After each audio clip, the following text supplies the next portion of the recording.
Hello class, and welcome to my discussion on freedom and liberty in early Western civilization. When speaking of freedom and liberty, many people associate them as one and the same. But in the early development of Western civilization, there was a distinct difference among the two. Freedom and liberty were also divided among the liberals and republicans. Each group determined their own meaning for each word. In Alexander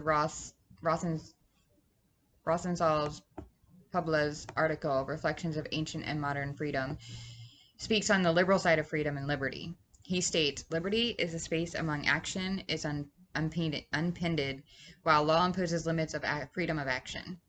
Liberty is the focus of this idea of policy. It's not about the individual liberty, but rather the government's ideas of liberty. While freedom, according to the Greek philosophy, is centered on an idea of self-mastery. These are both on the liberalism side, but the Republican views were a bit different for both liberty and freedom.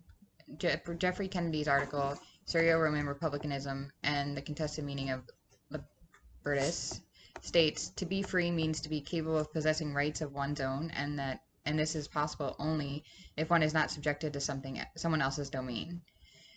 Kennedy further defines liberty through the Republican view as consists in the capacity for possession of rights in the absence of subjection.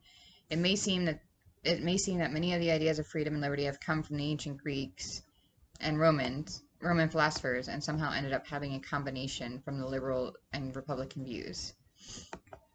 So this idea of liberty and freedom in the early Western civilization, you can actually see now in modern civilization this idea of the free man. When the colonies were first coming together and they had the slaves, they were obviously not considered free.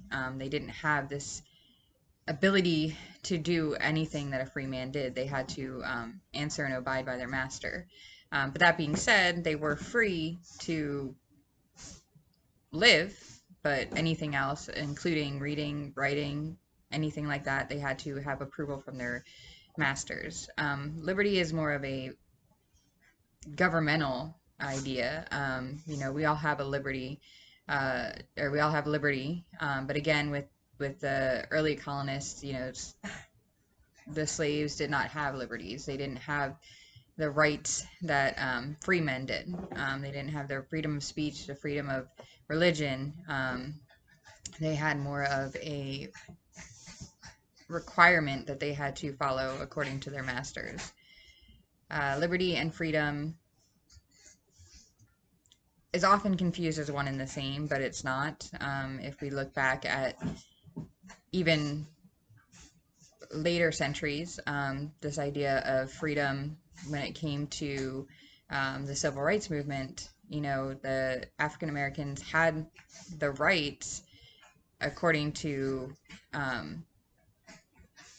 the focus of, they were able to work, they were able to practice religion, but they were second-class citizens. They did not have the right to vote. They did not have the right of freedom of speech.